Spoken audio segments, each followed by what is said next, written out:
Assalamualaikum warahmatullahi wabarakatuh. Kita buka majlis kita dengan Ummul Furqan Al-Fatihah. A'udzubillahi minasyaitonir rajim. Bismillahirrahmanirrahim. Alhamdulillahi rabbil alamin. Ar-Rahmanir Rahim. Maliki yaumiddin. Iyyaka na'budu wa iyyaka nasta'in. Ihdinas siratal mustaqim. Siratal ladzina an'amta 'alaihim ghairil maghdubi 'alaihim waladdallin.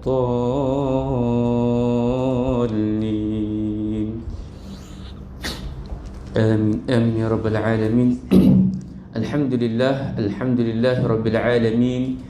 Wassalatu wassalamu ala sayyidil mursalin sayyidina wa maulana wa habibina wa syafi'ina nabiyina Muhammad sallallahu alaihi wasallam wa ala alihi wa ashabihi wa man tabi'ahum bi ihsanin ila yaumiddin. Qala rabbi shrah li sadri wa yassir li amri wahlul 'uqdatam min lisani yafqahu qawli. Rabbi yassir wa la tu'assir wa tammim bil khairi ya karim. Ashhadu an la ilaha illallah wahdahu la sharika lah wa ashhadu anna Muhammadan 'abduhu wa rasuluh. Allahumma salli wa sallim wa barik alaihi wa ala alihi wa ashabihi ajma'in. Allahumma faqihna fid din wa 'allimna bit ta'wil. Subhanaka la ilma lana illa ma 'allamtana innaka antal alimul hakim. Wala haula wala quwwata illa billahil aliyil azim.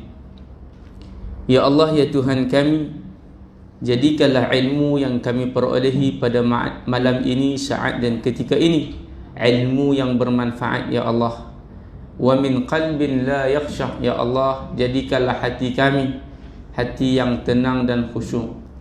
Ya Allah, ya Tuhan kami, jadikanlah hati kami hati yang sabar di atas segala ujian musibah yang telah Engkau timpakan kepada kami ya Allah, sedang Engkau timpakan kepada kami dan yang akan Engkau uji kami ya Allah. Maka jadikanlah hati kami hati yang sabar dan tenang dalam mendepani segala ujian musibah, mihnah dan tribulasi ya Allah. Ya Allah, terimalah segala doa kami ya Allah. Ampunkanlah dosa kami ya Allah. Panjangkanlah usia kami dalam ketaatan kepadamu ya Allah. Ampunilah dosa ibu yang melahirkan kami ya Allah. Ayah kami yang kami berben dan berbentikan nama kami dengan namanya ya Allah. Ampunkanlah dosa ahli keluarga kami, jiran-jiran kami, sahabat-sahabat kami. Ya Allah, ya Tuhan kami, sihatkanlah tubuh badan kami ya Allah. Jauhkanlah kami daripada segala musibah, penyakit yang berjangkit. Ya Allah, ya Tuhan kami, sembuhkanlah penyakit yang merebak ini ya Allah. Penyakit coronavirus ini ya Allah. Penyakit luar dan dalam ya Allah. Ya Allah, matikanlah kami bila sudah sampai masanya dalam keadaan husnul khatimah. Wa sallallahu ala sayyidina Muhammad wa ala alihi wa ashabihi ajma'in. Walhamdulillahi rabbil alamin. Sekali lagi, Assalamualaikum warahmatullahi wabarakatuh. Apa khabar tuan-tuan? Alhamdulillah, mudah-mudahan sihat walafiat. Alhamdulillah, pertamanya marilah sama-sama kita merafakkan syukur kita kehadrat Allah Subhanahu wa taala, kerana Allah Subhanahu wa taala memberikan kesempatan kepada saya al-faqir ilallah dan tuan-tuan dan puan-puan yang mulia pada malam ini. Walaupun kita seperti biasa datang ke surau masjid, tetapi ketahuilah tuan-puan bahawa kedatangan kita ini adalah dengan izin Allah Subhanahu wa taala. Walaupun setiap hari kita datang nampak macam ghalibnya biasa, tetapi sebenarnya luar biasa tuan-puan. Kerana orang yang datang ke rumah Allah, orang yang mengimarahkan surau masjid ini adalah merupakan orang yang beriman. Dan orang yang beriman ini adalah orang yang luar biasa, subhanallah. Jadi tuan-tuan dan puan-puan yang dirahmati oleh Allah Subhanahu wa taala, maka sukacitalah kita. Allah Subhanahu wa taala nak bagi kepada kita kebaikan. Allah Subhanahu wa taala sayang kita. Allah sayang tuan-puan semua. Sebab apa? Berdasarkan daripada hadis Nabi sallallahu alaihi wasallam. Nabi kata apa? Nabi kata man yuridillah. Nah, siapa yang Allah Subhanahu wa taala nak bagi kepada dia jadi orang baik. Sebab apa kita kena rasa kita ini beruntung. Nabi sallallahu alaihi wasallam kata ajaba, ta'ajjub, hairan orang yang beriman ni. Kerana apa? Kerana bila diberikan kepada dia ujian, dia diberikan kepada dia nikmat, dia bersyukur, Allah tambahkan lagi nikmat. La in syakartum la azidannakum. Dan apabila diberikan kepada mereka ujian, kata Nabi, maka mereka bersabar, dapat pahala. Dua-dua kita dapat kebaikan. Itulah luar biasanya tuan-puan, menjadi orang yang beriman kepada Allah Subhanahu wa taala. Dan kata Nabi, man yuridillah, berbalik kepada hadis tadi. Nabi kata apa? Siapa yang Allah Subhanahu wa taala nak bagi kepada dia kebaikan, kita kena rasa beruntung jadi orang baik. Sebab apa? Sebab Allah sayang kita. Sebab Allah tu maha baik. Innallaha tayyibun la yaqbal illa tayyib. Allah ni baik tuan-puan, dan dia tak terima melainkan yang baik. Jadi makna kata kalau kita beriman, kita baik, makna beruntunglah. Kerana kita akan mendapat keredaan daripada Allah Ta'ala. Itulah hadaf ataupun objektif daripada kehidupan kita ni. Liyabluwakum, kata Allah. Tujuan dia adalah untuk apa? Ayyukum ahsanu amala.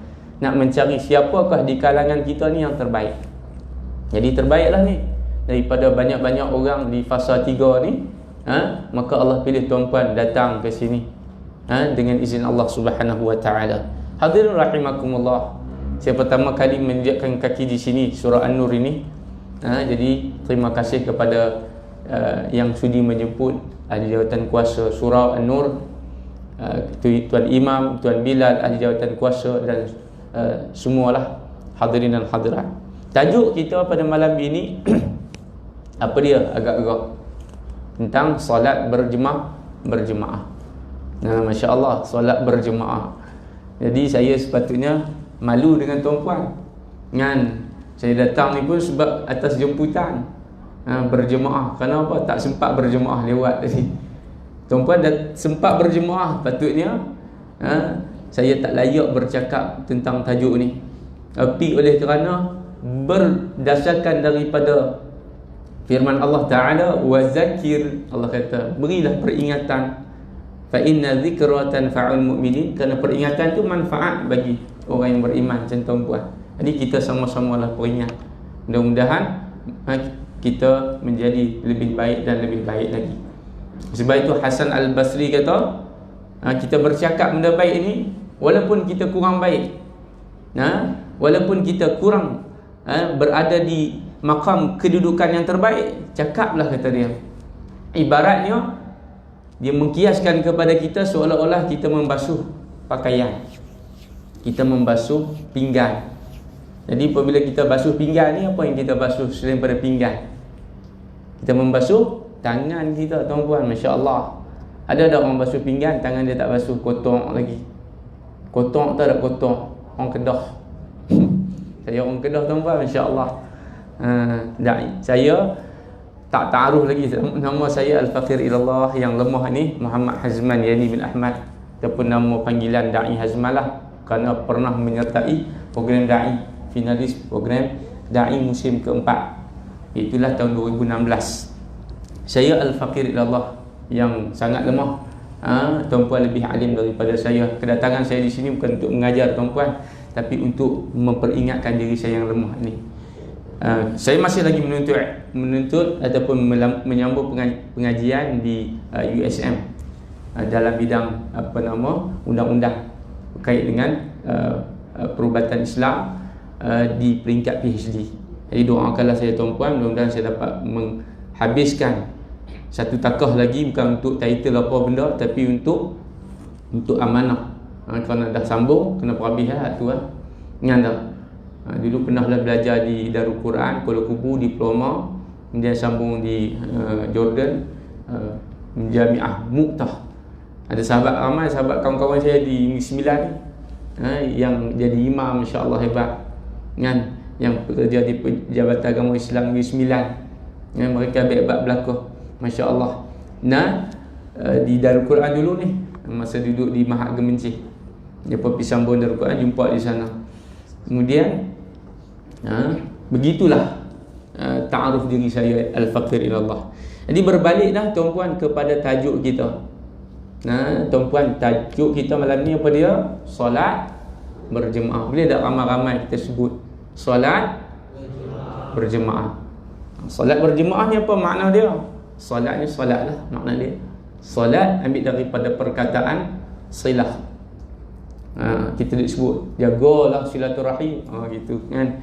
Jaga silaturahim, apa makna dia? Tali persaudaraan. Rahim ni kasih sayang. Jadi solat ini diambil daripada perkataan silatun. Silah makna apa? Tali.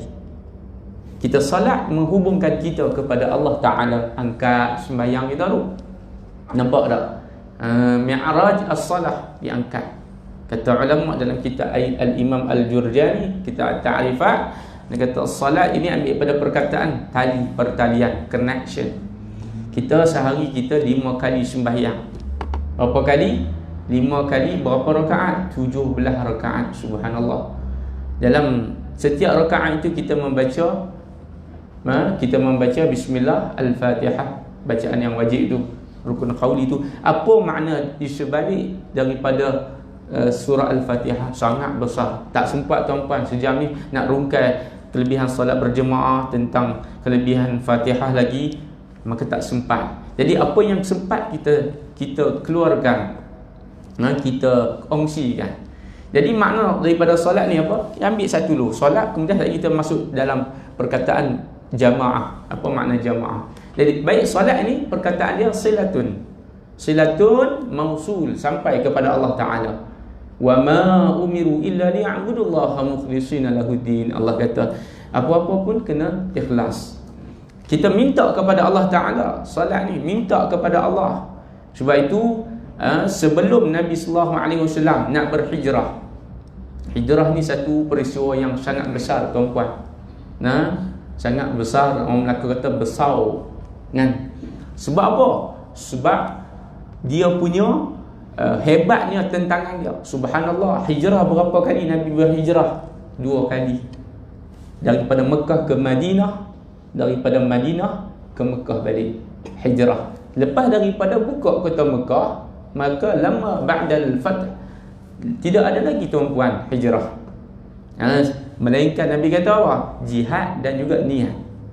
Itu hijrah kita hari ini, kena berjihad. Jadi hijrah ni 2 kali. Sebelum nak berhijrah, 3 tahun sebelum hijrah, pada bulan Rejab, maka pada bulan tersebut tanggal 27 berlakunya peristiwa apa? Isra wal Mi'raj. Isra wal Mi'raj, perjalanan Nabi, dan Nabi diangkat oleh Allah Ta'ala, bertemu dengan Nabi-Nabi, dan akhirnya bertemu dengan apa? Cahaya Allah Subhanahu wa Ta'ala. Tak dapat melihat Allah dengan zahir mata yaqadah, tapi dapat melihat bagaimana cahaya Allah Subhanahu wa Ta'ala. Nur, Allahu nurus samawati wal ard, Allahu waliyul ladzina amanu yukhrijuhum minan nuri ila dhulumat. Sebab tu orang yang solat ni, dia mendapat cahaya tuan-puan. Nampak muka macam pecah rumah, tapi dalam hati ada taman tu. Masya Allah, orang jaga sembahyang ni, muka dia walaupun keturunan Afrika, kita tengok dia bercahaya. Sebab kesan daripada apa? Haji, wuduk tu. Sebab tu nak cantik muka tak perlu nak pakai macam-macam lah. Saya tak berani lah sebut aku putih ke, aku hijau ke, mak kau hijau ke. Tapi makna dia simple, ambil wuduk. Nabi kata al-wudu ala al-wudu nur. Wuduk atas wuduk ni bercahaya. InsyaAllah orang beriman ni bercahaya. Bangkit qiyam pula, disebut dalam riwayat, maka Jibril AS berkata kepada Nabi Muhammad SAW, kulihat betapa bercahayanya rumah-rumah orang yang mendirikan solat apa? Qiyamul lail. Bercahaya, walaupun rumah dia tutup lampu, dia solat, orang tak nampak, bercahaya, ikhlas sampai. Inilah kelebihan solat, tuan-puan. Ini solat ni bila kita jaga hubungan dengan Allah Ta'ala, maka insya-Allah Allah akan jaga kita pasti. Anak-anak muda, kajian daripada Dr. Fadilah Kamsah. Anak-anak muda ni, insya-Allah. Nama apa? Masya Allah, hebat. Baik, Dr. Fadilah Kamsah dia buat kajian di Malaysia lah, wallahu alam kajian dia sejauh mana, tapi menunjukkan remaja ni, Masya Allah, 20% daripada kajian 100% lah. Kemudian ada 50, ada statistik dia, 20% sahaja yang menjaga sembahyang. Masya Allah. Hal lain lagi 80% dia apa? Hak 80% tu sembahyang tu tak sembahyang. Hak 20% lagi pula tu tak pasti lagi solat berjemaah ke, khusyuk ke tidak. Itu makna dia pentingnya solat. Sebab tu hari ni sebab apa gejala sosial, berzina, apa lagi, macam-macam lah, di sudut pelajarnya, di sudut anaknya, di sudut ibu dan ayah dia, di sudut pemimpinnya. Bukan kita nak kata salahkan sesiapa, tapi kalau ada masalah, kembali kepada solat. Wasta'inu bis-sabri was-salah. Allah kata, mintalah kamu, kata Allah. Ini ada masalah, we have problem, so we have to ask Allah Subhanahu wa ta'ala dengan 2 syarat. Yang pertama apa? Kita kena bis-sabri, kena sabar. Masya Allah. Masuk kereta, kemudian bawa jam pula. Kemudian kita duduk belakang kereta belakang tu. Kereta depan tu, dia duduk depan traffic light. Hijau, tak berjalan lagi, kita pun abang tekan horn, apa lama sangat dia tu? Apa kono ni orang depan ni? Membongak, dia keluar habis belakang. Contoh dia, rupa-rupanya depan tu, kita tahu tak apa yang berlaku, tuan-puan? Berkemungkinan anak dia sedang duduk, anak kecil kan anak kecil ni, Masya Allah, tengah duduk, dia pun jadi kalut sekejap lagi. Sebab tu dia tak ada nak masuk gear lagi. Itu kena sabar, kena husnuzan. Kita mudah, tuan-puan, nak kata sabar, tapi sebenarnya cukup payah. Cukup payah.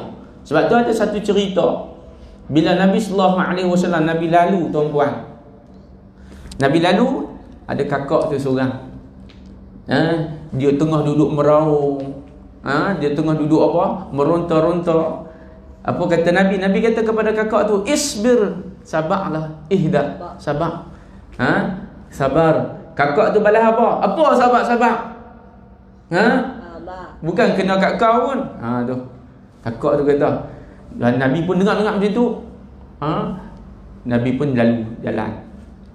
Peristiwa itu dilihat oleh beberapa orang sahabat. Terus pergi kepada wanita tersebut, bagi tahu kepada wanita tu apa?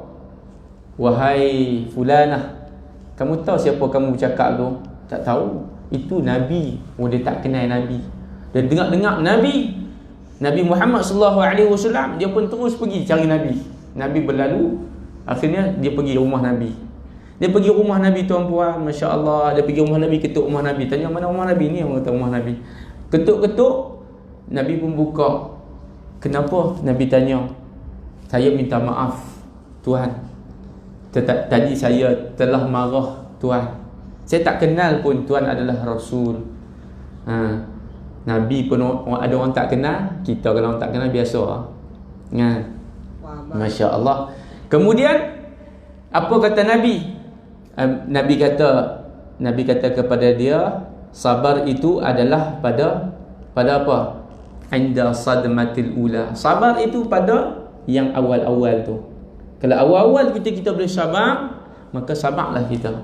Kalau kita awal-awal kita menjerit, kita marah, kita salahkan orang, kita salahkan keadaan, kita salahkan Allah, maka selepas tu baru nak cool down, itu bukan sabar nama dia, tapi dia nama sabaruddin. Kena sabar. Sebab tu bila macam mana nak sabar? Lihatlah yang kedua, Allah kata bisabri wa. Kena ada tu wa tu bermakna ma'iyah, bersama. Bila nak sabar, nak didik kita sabar, Macam mana keadaan dia waktu ketika salat kita. Sebab tu kita mazhab Imam Syafi'i rahimahullah ta'ala syarat kepada rukun sembahyang 13 tu antaranya adalah tamak-ninah.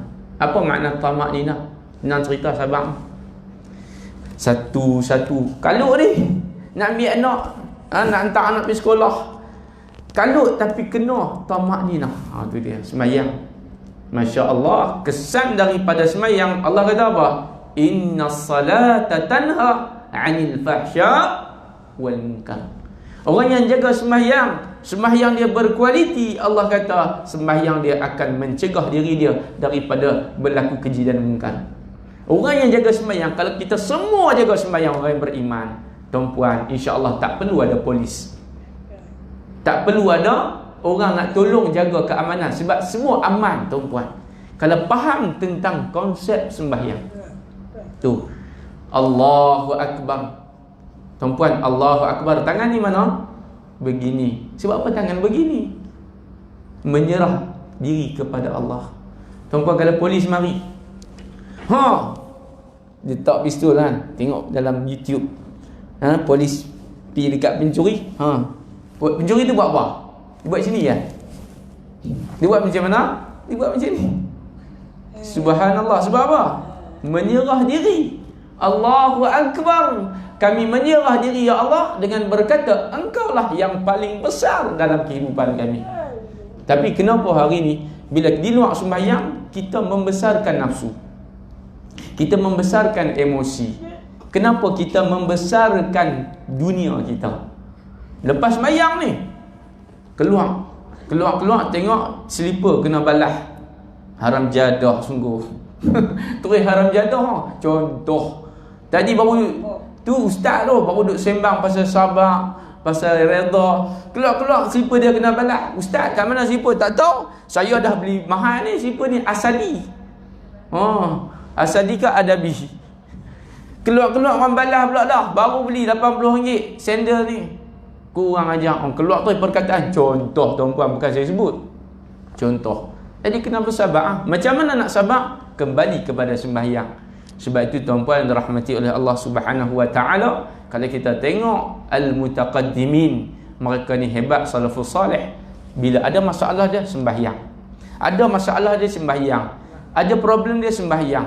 Nak riwayatkan hadis sembahyang. Nak mengaji solat. Nak musafir solat. Nak ada hajat sembahyang. Sebab tu kita ada solat yang dia panggil apa? Taklid, yang berkait, dan solat yang mutlak. Solat yang berkait ni apa? Solat yang berkait dengan nak minta istikharah. Solat istikharah. Solat ketika mana kita ni pusing, ya Allah, rasa berdosa. Solat taubat. Ada hajat ni, solat hajat. Malam-malam nak dekat dengan Allah, munajat, solat tahajud.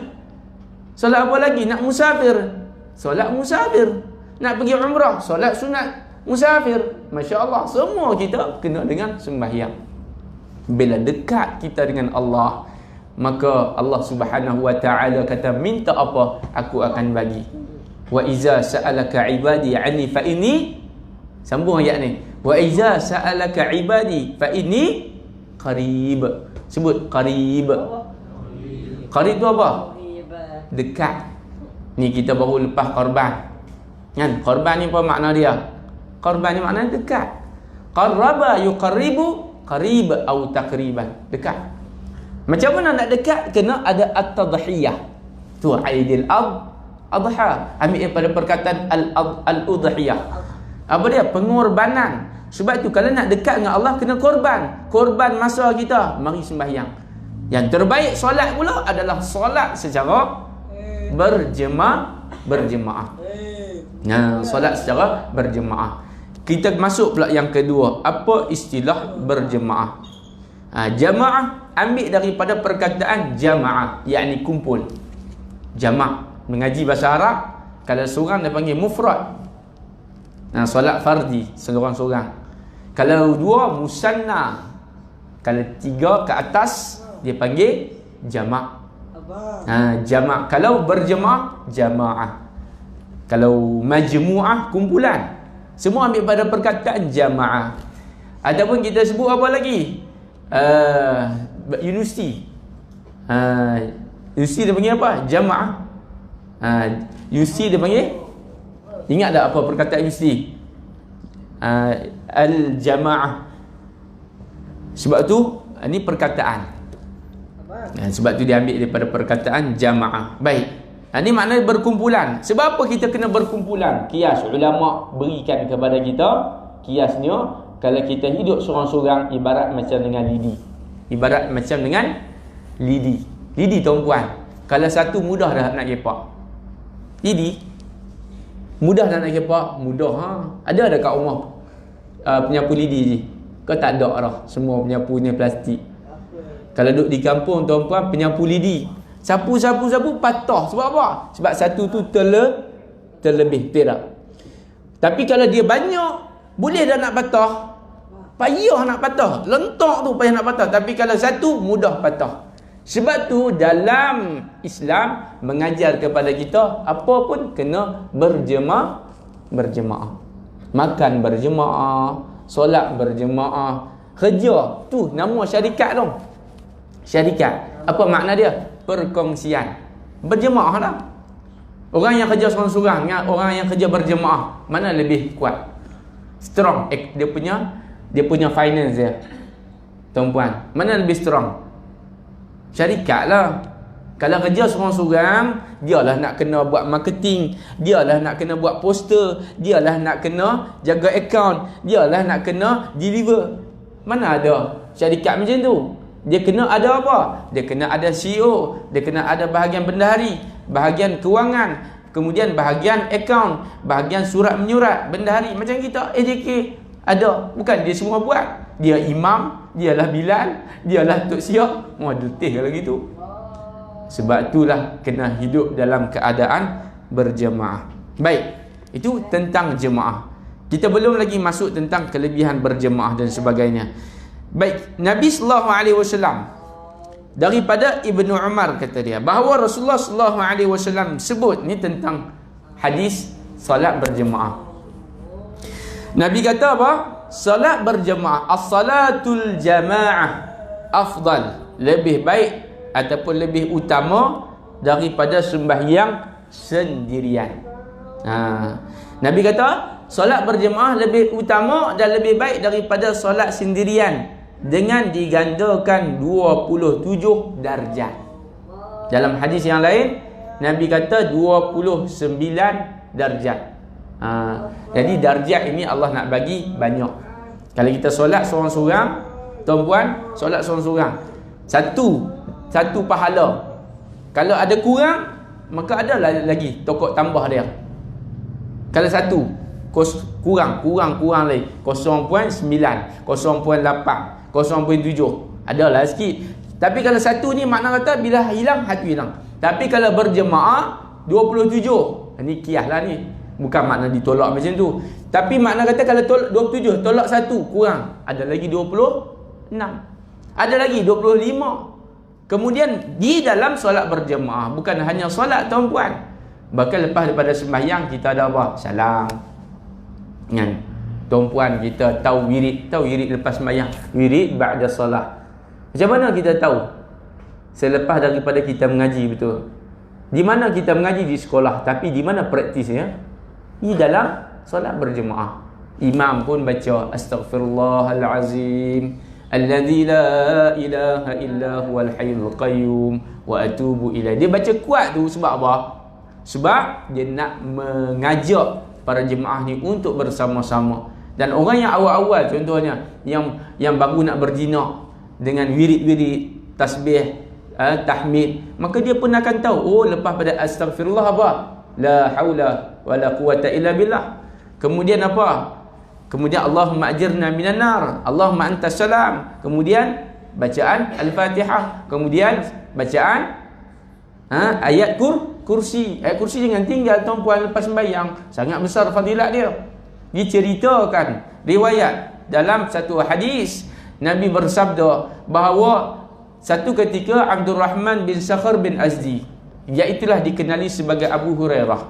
Abu Hurairah ni tuan-puan, dia Satu ketika dia dilantik oleh Nabi menjadi orang yang menjaga harta zakat. Senang cerita, kalau menjaga harta ni apa? Lebih kurang tak dalam tabung lah. Tak dalam tabung duit tu, duit zakat, pungutan zakat tu.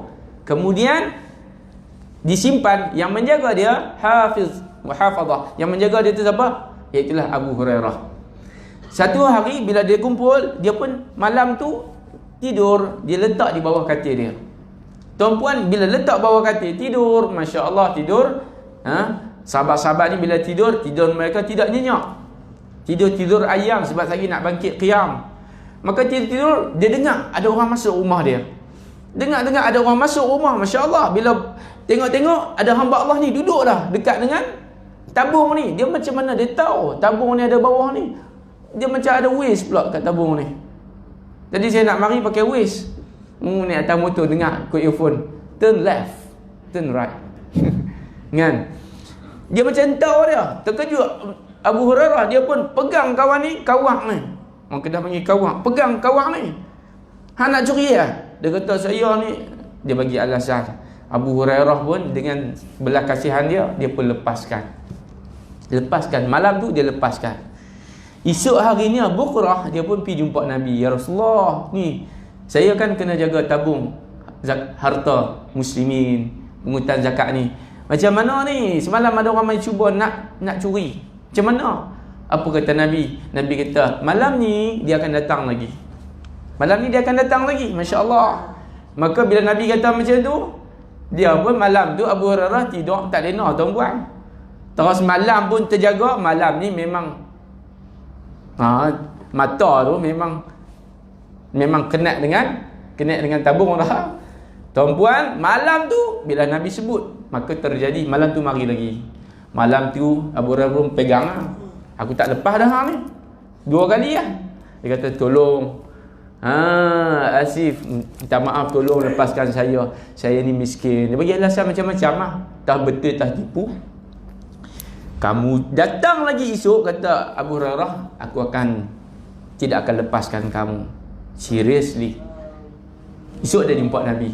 Abu Hurairah jumpa Nabi. Dia kata apa kat Nabi? Ya Rasulullah, dia datang lagi. Qad saddaqta, apa yang kamu cakap berlaku. Masya Allah. Nabi dia tidak pernah menipu. Cakap dia saddaqta, siddiq, betul. Nabi kata apa? Malam ni dia datang lagi. Garu kepala dah Abu Hurairah, macam mana malam ni memang dia ikat sungguh lah. Mari kawan tu dipendekkan cerita. Kawan tu mari dia pegang.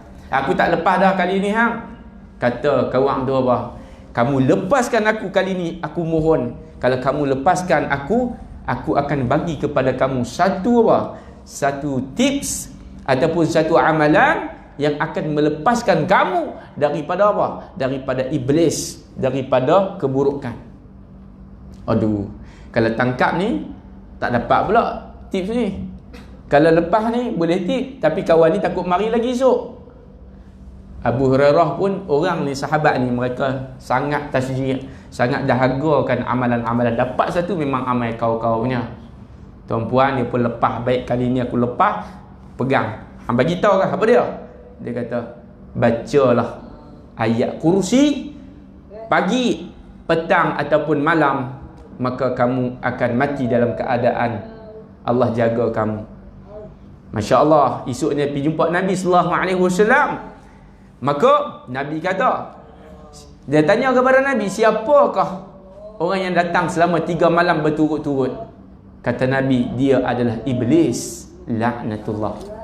Dia bagi tahu kepada kamu satu amalan itu adalah amalan yang melemahkan dia. Iblis cukup takut dengan apa? Ayat kursi besar sangat tuan-puan. Bila ada ayat kursi? Bila terletaknya ayat kursi? Selepas daripada sembahyang. Kalau kita sembahyang seorang-seorang, agak-agak kita baca ada ayat kursi. Tak ada nak baca ayat kursi, duduk atas kursi terus tengok TV. Pernah? Tidak. Bukan kata tuan-puan. Saya tak kata tuan-puan. Saya kata diri saya ni. Tu dia kalau sembahyang seorang-seorang ni memang macam tu. Assalamualaikum. Kena istighfar sikit, sekejap lagi pegang handphone. Tu dia kena dah, kluster Kedah pula. Siva gangga. Gangga.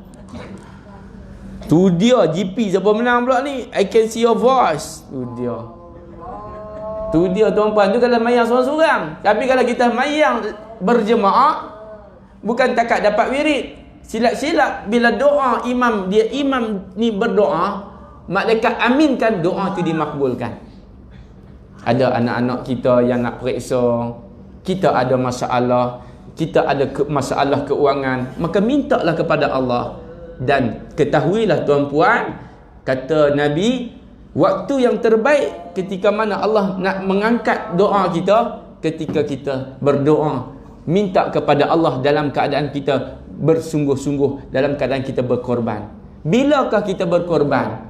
Waktu ketika mana kita datang ke masjid. Sebab apa doa kita dimakbulkan? Saya sebut ni tuan-puan, sebab kita adalah musafir. Nabi kata 3 doa yang tidak ditolak.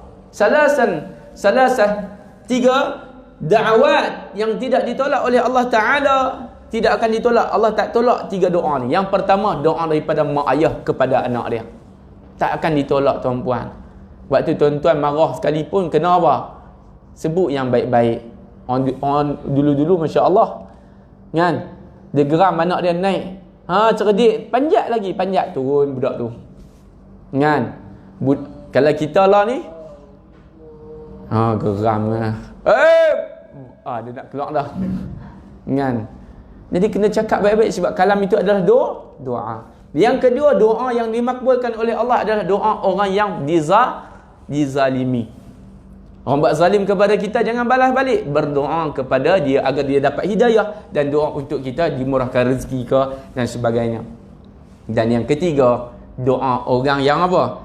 Orang yang musafir. Nabi kata, kita datang masjid ni musafir tak? Ghalibnya kalau musafir dalam hukum fiqah kena cukup 2 marhalah. Tapi juga ulama tasawuf kata kita ni juga musafir. Datang kita ni untuk apa? Menuntut ilmu. Ada tak orang datang surau sebab nak merompak? Aku nak datang surau Nur malam ni sebab apa? Kok boleh makan free. Makan tak boleh lah ni, ramai-ramai kan. Dia kalau tujuan dia nak makan pun, dia semayang, tetap dia dapat pahala tuan-puan. Subhanallah. Sebab tu kita kata musafir. Doa lah. Setiap langkah tuan-puan datang ke sini, maka Allah ampunkan dosa. Dosa yang kecil, dosa yang besar kena taubat. Itu tentang, kata Nabi, lebih utama, afdal tuan-puan. Itu tentang solat. Masya Allah, banyak lagi. Kemudian bila kita sempat solat ni, yang utama juga solat. Apa solat yang utama? Bila sampai ke masjid, buat tahiyatul masjid. Kalau di kita ni, kita tak boleh buat tahiyatul masjid sebab surau kan. Apa kita nak buat? Solat apa? Ambil uduk, kemudian solat terus. Solat apa? Solat uduk. Tuan-puan tahu tak? Nabi pernah bermimpi fil manam. Dalam mimpi Nabi terdengar tapak kaki.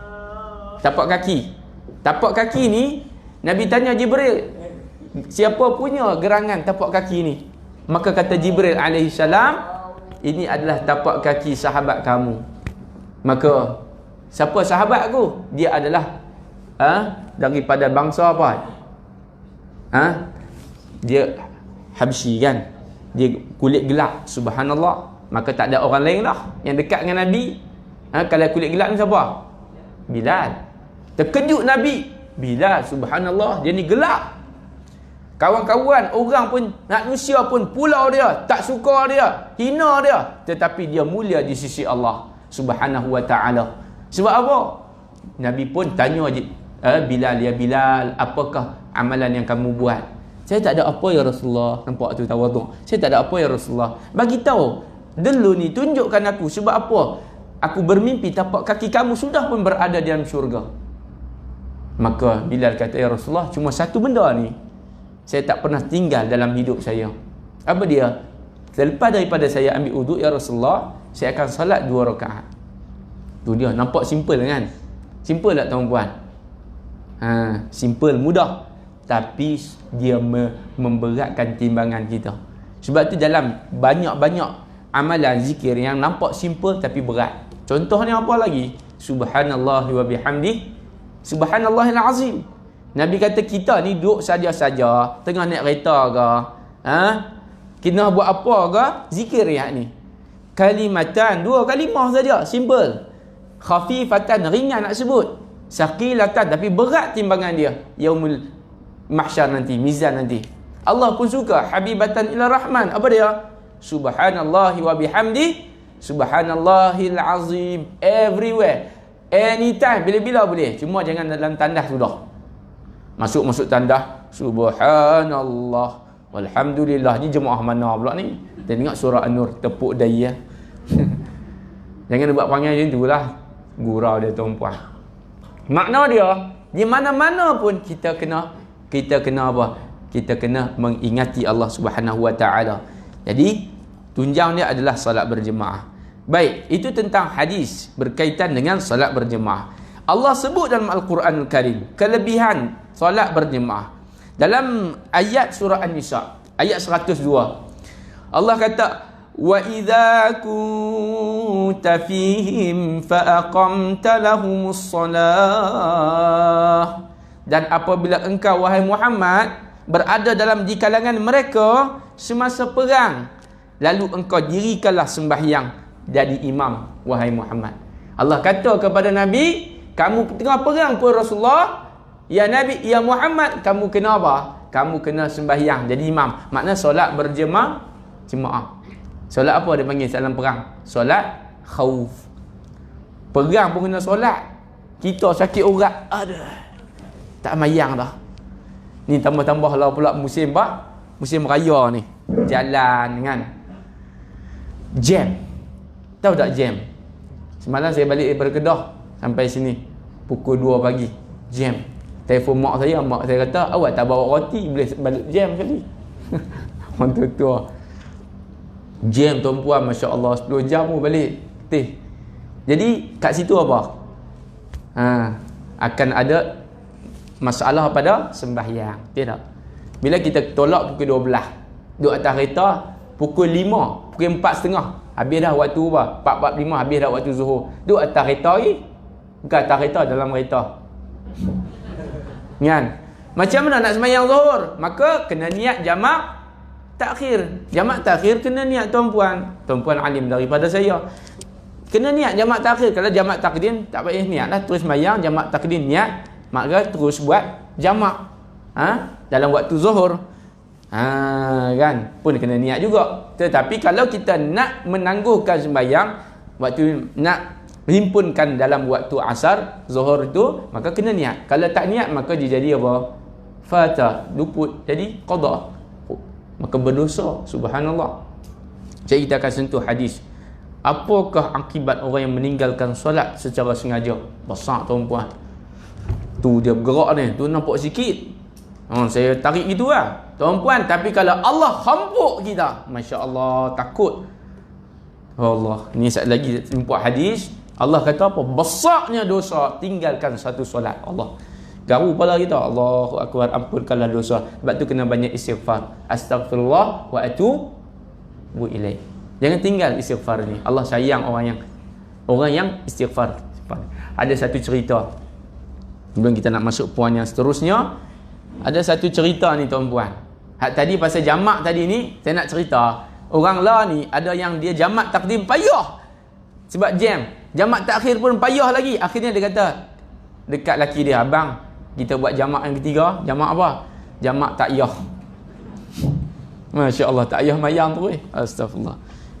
Tuan-puan tahu tak kelebihan astaghfirullah wa atubu ilaih? Astaghfirullah wa atubu ilaih ni kelebihan dia satu ketika. Zaman ada seorang ulama nama dia Imam Ahmad. Imam Ahmad ini Masya Allah alim lah. Subhanallah, alamah. Jadi Imam Ahmad ni dia berhenti. Cerita lagi tadi. Tak lagi kan. Dia berhenti semayang. Hak kata kena halau tadi. Berhenti mayang tak apalah. Lepas mayang tu rehat. Kena halau. AJK kata siap kata. Tak pernah nampak pun muka hang. Ya, saya bukan ni, saya musafir. Nak buat apa ni? Saya nak rehat siap boleh. Tak boleh, keluar. Imam Ahmad pun keluarlah, duduk di luar, masya-Allah alaih. Maka bila duduk di luar ni, di luar pun dia keluar, berkata tak boleh lah sini, keluar. Tak boleh tuan-puan, jangan duduk halau lah kalau orang nak mari, duduk rehat sat. Kalau tak boleh dalam, luar tu, beranda tu, balkoni tu, jangan duduk halau. Sebab ni rumah Allah, bukan rumah kita nak halal. Rumah kita pun tak boleh halal tetamu, rahmat. Baik. Maka peristiwa itu peristiwa halauan. Halauan tu. Halau itu dilihat oleh hamba Allah. Dia pun tengok Imam Ahmad ni, dia tak kenal pun. Dia kata, "Tuan, kalau macam tu marilah rehat di rumah saya." Fadal. Dia pun pergilah di rumah kawan tu. Orang dah semawa, rezeki jangan ditolak. Pergilah rumah kawan tu. Kawan tu pun antara nak menghidangkan makanan, maidah, wajibah. Maka sambil-sambil tu setiap perbuatan dia sebut apa? Astaghfirullah wa atubu ilaih. Imam Ahmad pun tengok. Dia mari tu, bila lepas makan tu, jangan duduk sembang tu, Imam Ahmad tanya, "Apa yang tuan sebut tadi?" "Saya istighfar. Saya istighfar sahaja. Inilah amalan yang saya mampu," kata dia. "Apakah kelebihannya?" Imam Ahmad tanya. Masya Allah, orang alim tapi dia nak menuntut ilmu lagi. Apakah kelebihan? Mana tahu benda yang dia dapat benda yang baru. Kata dia, "Tuan, selama saya zikir istighfar ini, alhamdulillah Allah makbulkan doa saya. Allah makbulkan, Allah sayang saya." Betul tak tuan-puan, bila kita banyak istighfar, Allah sayang kita. Kita ni sebab apa Allah tak sayang? Sebab apa Allah marah kita? Marah ni sebab apa? Sebab kalau anak kita dia tak dengar cakap, betul tak? Kalau Allah marah kita sebab kita banyak dosa maksiat. Macam mana kita nak buang hijab maksiat itu? Kena banyak istighfar. Bila Allah dah sayang, kita banyak istighfar, Allah sayang, maka apa yang kita nak Allah akan bagi. Sebab tu kawan ni tadi, maka dia minta doa apa? Allah makbulkan. Cuma dia kata satu lagi yang belum Allah makbulkan. Bagi dia lah. Satu lagi, Imam Ahmad tanya apa? "Saya lama dah berhajat nak bertemu dengan seorang ulama ni." Siapa dia? Imam Ahmad. Padahal apa? Kawan tu duduk depan dia. Makna dia apa tuan-puan? Allah makbulkan setiap daripada permintaan. Kita kena banyak istighfar. Baik, yang kedua, salatul jamaah afdal. Ini sebut dah tadi 27 kali ganda. Nabi kata lagi, "Man sami'an nida falam ya'tihi fala salata lahu illa min uzr." Ni berat ni. Siapa yang dengar azan? Dengar azan ni siapa? Dengar azan ni kejiranan masjid, musalla. Kalau kita hari ni walaupun jauh daripada masjid musalla, tetap kita dengar azan. Dengar azan kot mana? Duduk kot tab handphone kan. Jadi kita kena carilah yang terdekat dengan berdekatan, sebab kita ada kemampuan tuan-puan, Masya Allah. Bukan zaman kuno, zaman batu. Kereta ada, motor pun besar, kereta pun besar, bini kecil, alhamdulillah. Ikutlah, besar pun tak ada masalah. Jadi kenalah start kereta, start motor tu Allah tanya tu, hang ada motor besar, kereta besar, awak tak pergi masjid? Nampak tak? Orang OKU pun, anak-anak kita ni insan istimewa pun datang, malu tuan-puan. Saya rasa malu. Ada satu hamba Allah di Yaman, ni cerita betul ni, true story kata orang Seremban. Dia tuan-puan, dia paralyzed. Masuk isyak dah kan? Masuk lagi? Dah azan ke? Ke terus nah. Sebab ada setengah peraturan macam di Selangor memang kena azan dulu kan. Kalau nak azan pun fadal. Kalau nak terus ke macam mana? Terus. Baik, saya teruskan insya-Allah. Jadi azan ni pun sebenarnya apa? Dia hukum dia sunat muakkad yang dituntutlah. Azan pun bagus, azan. Kalau nak teruskan pengajian pun bagus, dua-dua bagus. Itu kedua-duanya ada dalil dan ada sandaran. Yang tak bagusnya tak azan, tak mengaji, tengok TV. Baik, kat mana cerita ni? Yaman, ada seorang pemuda, Masya Allah. Dia ni paralyzed. Kaki dia tu lembut. Dia duduk seret kaki dia tu daripada rumah ke masjid. Tak pernah apa? Tak pernah miss. Selama dia hidup. Cacat ni, handicap. Tak pernah tuan-puan miss. Masya Allah, pemuda ni. Tak tahu lah ni meninggal tak lagi. Tuan-puan boleh type dalam Google, dalam YouTube. Dulu dia peduk viral dia. Masya Allah, pemuda yang sangat hebat. Oh, Yaman. Yaman tuan-puan negara yang orang alim banyak. Masya-Allah. Kami dulu, sahabat saya lah duduk di Hadramaut, Sanaah. Maka mengaji di sana, tengok perempuan pun memang kena tegur. Tengok perempuan, kena tegur. Perempuan tu pakai elok dia pun. Dia tengok anak dia. Apa hang tengok anak aku? Dia kata, tu dia jaga sungguh. Nak cari girlfriend, patah lagi jauh sekali. Tu, di Yaman pemuda dia. Mai kat kita, tak ada girlfriend. Alah, kudanya. Subhanallah, bukan sinilah mana ni. Kemboja mana ni tuan-puan bagus dia. Baik. Itu cerita dia, hebat. Sebab tu, baldatun tayyibah wa rabbun ghafur. Negara yang hebat itu, tayyibah yang baik, berkah. Datang daripada penduduk dia yang menjaga solat berjemaah. Tuan-tuan tahu tak? Sultan Muhammad Al-Fatih. Wal-Fatih. Muhammad Al-Fatih ni yang mana? Konstantinopel. Turki tu. Turki Osmaniyah tu. Hebat kerajaan dia. Subhanallah. Siapa pernah pergi Turki? Kan? Turki sebelah mana? Spanyol. Kota Al-Hamra. Hebat. Tuan-puan dulu, Islam yang memerintah. Bukan orang kafir lah. Orang Islam. Hebat. Seorang ni, raja ni muda. 19 tahun umur dia. Kalau bayar kita, anak kita baru lepas STP.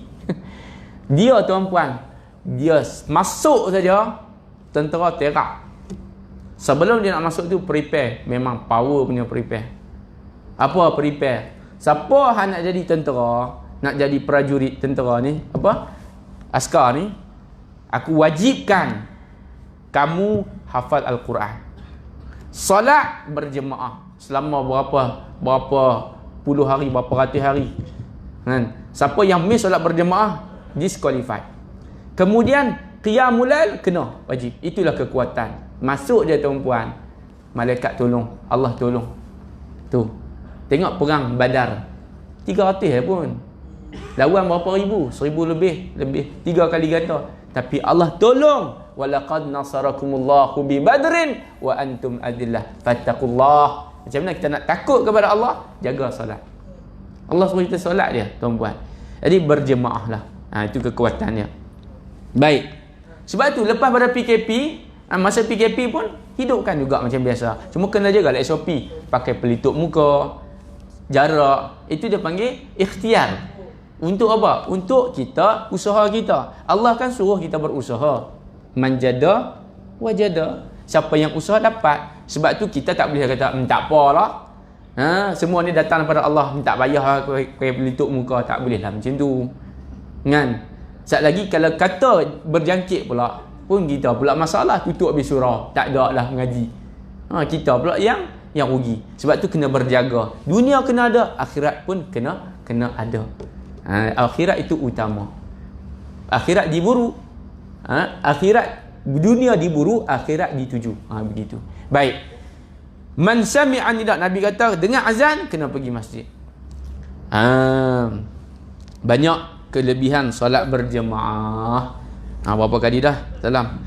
Yang pertama, meraih ganjaran pahala secara berkumpulan, insya-Allah. Yang kedua, dapat berkumpul dalam waktu yang tepat. Solat kalau berjemaah ni selalu orang solat kira apa? Ada tak solat berjemaah pukul 4.30 solat asar? Solat zuhur. Kita nak solat zuhur pukul 4.30 berjemaah pun kita malu. Tu ya tak? Salat berjemaah, as-salati ala waqtiha. As-salatu ala waqtiha. Salat ni pada waktu dia. Itu kelebihan salat berjemaah. Kemudian menambahkan keakraban, kasih sayang. Tuan-puan bila lepas mayang, kita akan akrab. Apa abang? Baik, alhamdulillah. Makan lagi, tak makan, jom main rumah aku. Allah, kebetulan. Kan? Kemudian salam pula melunturkan dosa-dosa kita. Subhanallah. Tuan-puan pernah tak rasa lepas solat berjemaah, duduk solat di masjid, lepas zikir, kita balik tu rasa tenang sangat? Pernah tak? Pernah tak tuan-puan? Pernah kan? Sebab itulah inilah tempat paling tenang. Sahabat saya dia pilot. Cerita sungguh ni lah. Dulu saya kerja, pernah berkhidmat di satu syarikat penerbangan. Sahabat ni pilot. Dia kata ustaz, dia kata saya ustaz lah kan, sebab kita dari bahagian HR duduk ceramah apa kan. Dia kata, ustaz, saya ni duit ada. Semua saya ada dah. Merata saya pergi. Itali, sat lagi Spain, esok China, semua pergi. Hak mana root dia ada, dia akan pergi. Gaji banyak, 40-50 ribu, apa lagi saya nak? Tapi sehati saya tak tenang, ustaz, kata dia. Kenapa tuan? Kapten kenapa tak tenang? Tak tahulah. Saya pergi mana pun, tapi hati saya tak tenang. Tapi bila saya dah habis berkhidmat, saya dapat ketenangan. Rupanya ketenangan itu tidak jauh. Hanyalah di sebelah rumah saya saja. Apa dia? Surau kat rumah dia. Tenang dia. Tenang dia. Menghabiskan sisa-sisa umur dia dengan apa? Dia zikir kepada Allah Subhanahu wa ta'ala. Tenang sepenuh. Duit pun banyak, dia pun duduk bagi sumbangan di surau tu. Jadi begitulah tuan-puan. Rupanya tenang ni sebelah rumah kita dia. Iaitulah Masjid Surau. Tempat yang paling tenang. Sebab tu tuan-puan, kalau tak boleh tidur kat rumah, main tidur kat surau. Kan? Tengok bini garang. Bini, abang kat mana? Abang kat surau. Bini pun jadi, alhamdulillah. Kan? Tuan-puan, takut bini ke? Bini menakutkan. Baik, tu gurau saja. Baik. Kembali lagi. Wa inna salata, kita sentuh sikit lagi tuan-puan tentang kelebihan salat berjemaah. Kemudian salat berjemaah pula kata dia, wa inna salatar rajul ma'ar rajul. Seorang lelaki yang salat bersama lelaki yang lain lebih baik daripada salat secara bersendirian. Dan salatnya bersama dua orang lelaki ini tuan-puan, salat berjemaah ni sebenarnya khusus bagi lelaki. Perempuan dia tak wajib solat di masjid, tak wajib. Makna tak wajib tu apa? Satu kelebihan kalau nak solat. Tapi dia kalau solat kat rumah pun afdal dah perempuan ni. Sebab dia nak masuk syurga bukan dengan berjemaah solat ni, dia ikut cara lain. Macam mana nak dapat syurga perempuan? Wanita yang telah berkahwin antaranya, Nabi kata ada 4. Taat kepada Allah, taat kepada suami. Taat kepada Allah tu termasuk taat kepada Rasulullah. Taat kepada suami, jaga sembahyang, jaga puasa. Baik ni perempuan fail ni. Gaya Ramadan dia cuti ABC, Allah bagi cuti. Kan? Lepas macam mana? Jadi jaga 4 benda ni. Insya-Allah masuklah mana-mana pintu yang kamu nak, kata Nabi kepada wanita. Payah dah nak masuk syurga? Tak payah, tapi tak mudah. Laki payah dah nak masuk syurga? Tak payah dan tak mudah. Kalau kena cara, insya-Allah. Tunjang dia adalah sembahyang. Ajak, bawa anak-anak kita ni solat berjemaah. Tuan-puan dirahmati oleh Allah Subhanahu wa ta'ala. Cerita pasal sekitar surau. Banyak cerita. Ada yang meninggal tengah sujud. Ada yang meninggal dalam keadaan dia berkhidmat. Seorang hamba Allah di Bandar Baru Bangi. Saya cerita yang betul. Masya Allah berlaku. Dia ni tak kerja. Dia dah, kita kata mundar mandir lah, hanya menjadi syiak surau. Pada tahun 2013 dia meninggal dunia dalam sujud. Subhanallah. Anak dia ni mak rempit.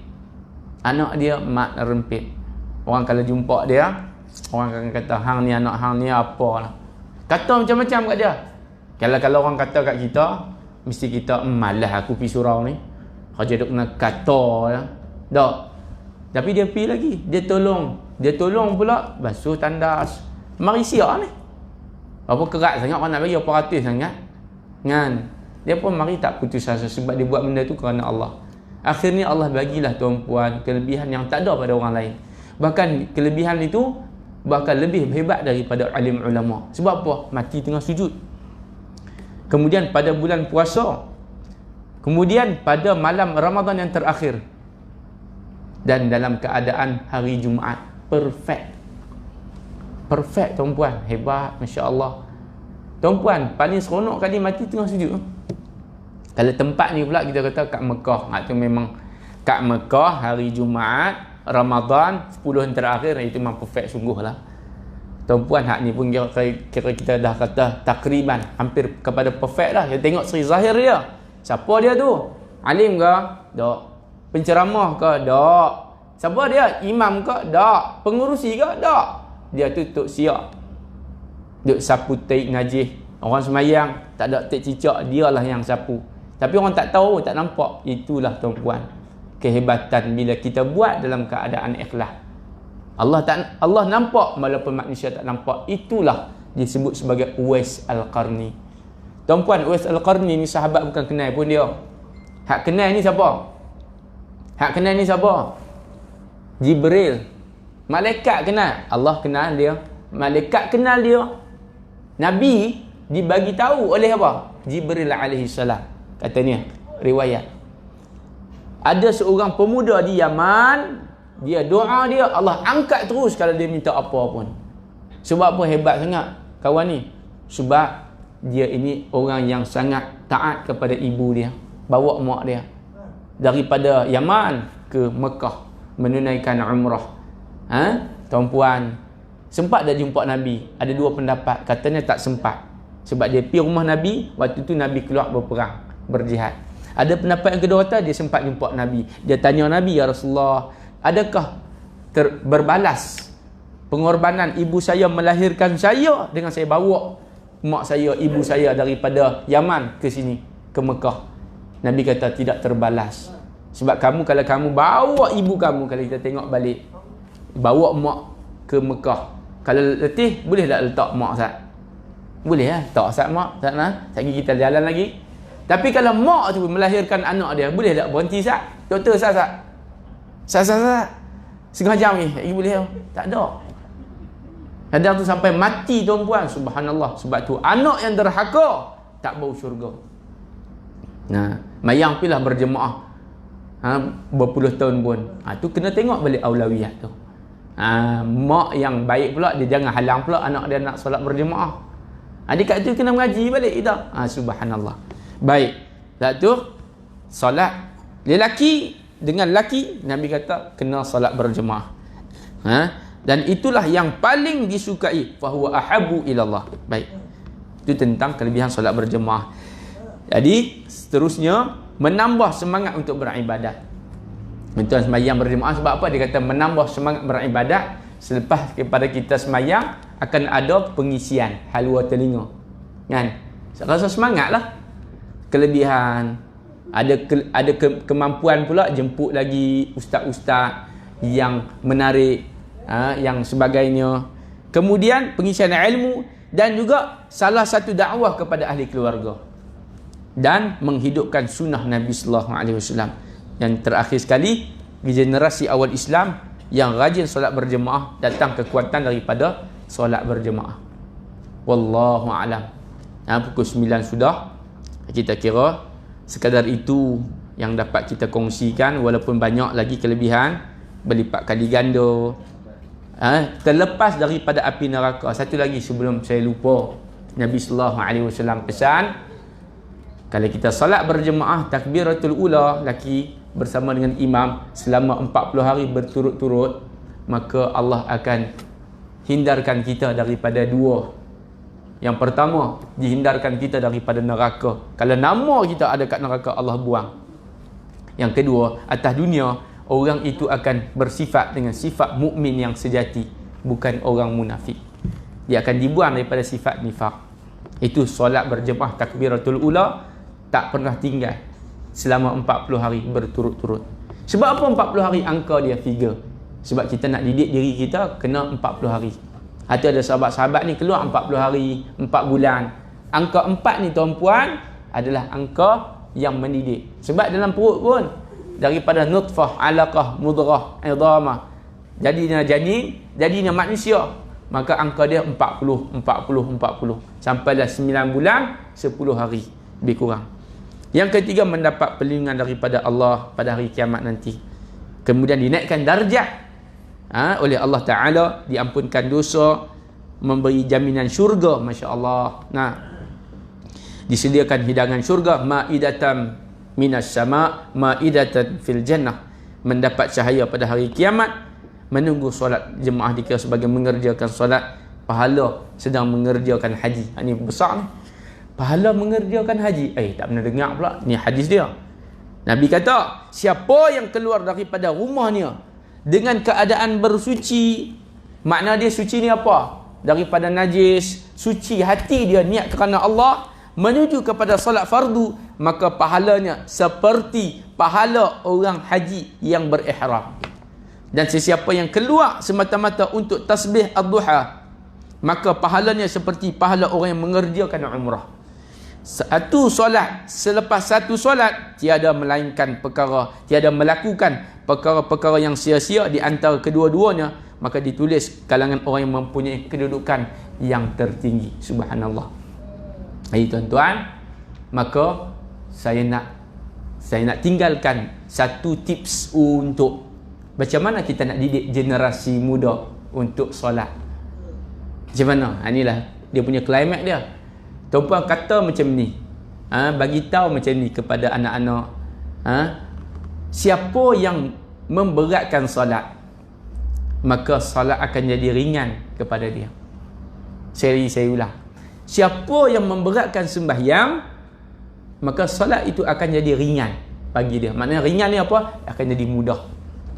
Siapa yang meringankan solat, maka solat akan jadi berat pada dia. Sekali lagi, siapa yang meringankan sembahyang, sembahyang akan jadi berat kepada dia. Siapa yang memberatkan sembahyang, sembahyang akan jadi ringan kepada dia. Sebab tu bila dengar saja sembahyang, terus bangkit. Berat, berat ni. Oh, pahala besar ni. Terus bangkit sembahyang. InsyaAllah lepas pada tu 40 hari dia dengar azan, dia tak boleh duduk. Tak sedar hati ni. Sebab dia tak menjejakkan kaki dia ke masjid dan musalla. Ada tak orang macam tu tuan-puan? Kita, sahabat kita tengok dia tiap-tiap waktu pergi masjid, tiap-tiap waktu pergi musalla. Apa kelebihan dia? Bukan apa-apa pun tuan-puan, tapi pada membesarkan diri dia tu, membesarkan Allah Ta'ala. Itu sahaja. Jadilah kita doa agar Allah Subhanahu Wa Ta'ala berikan kepada kita kekuatan untuk kita mengerjakan salat secara berjemaah. Apa-apa pun berjemaah, barulah kuat tuan-puan, insya-Allah. Yang baik datang daripada Allah Subhanahu Wa Ta'ala. Yang kurang, yang lemah, saya mohon maaf kalau ada terkurang, tersilap, terkasar bahasa. Ila liqa' lahiqan. Mudah-mudahan kita bertemu lagi di lain waktu. Sekali lagi mohon maaf. Kita tangguh majlis kita dengan tasbih kafarah dan suratul As. Subhanakallahumma bihamdika asyhadu an la ilaha illa anta astaghfiruka wa atubu ilaik. Wal 'asri innal insana lafi khusr illa alladhina amanu wa 'amilus solihat wa tawasaw bil haqq wa tawasaw bis sabr. Bismillahirrahmanirrahim. Alhamdulillahirabbil alamin wassalatu wassalamu ala sayyidil mursalin wa ala alihi wa ashabi ajma'in. Allahumma ya muqallibal qulub, ya Allah ya Tuhan kami, Engkaulah yang memperbolak-balik hati-hati manusia, maka tetapkanlah hati kami terus mentaati perintah-Mu ya Allah. Berikanlah kepada kami istiqamah dalam mengerjakan amal ibadah. Berikanlah kepada kami istiqamah dalam kami menjaga salat berjemaah. Berikanlah kepada kami kekuatan untuk kami duduk dalam majlis ilmu, untuk kami melakukan amal ibadah. Ya Allah, ampunkanlah dosa kami ya Allah. Angkatlah maqam kedudukan kami di sisi-Mu ya Allah. Syafaatkanlah kami ya Allah. Ya Allah ya Tuhan kami, matikanlah kami dalam keadaan yang baik. Wassallallahu ala sayyidina Muhammad wa ala alihi wa ashabihi ajma'in. Walhamdulillahirabbil alamin. Terima kasih. Sekali lagi, Assalamualaikum warahmatullahi wabarakatuh.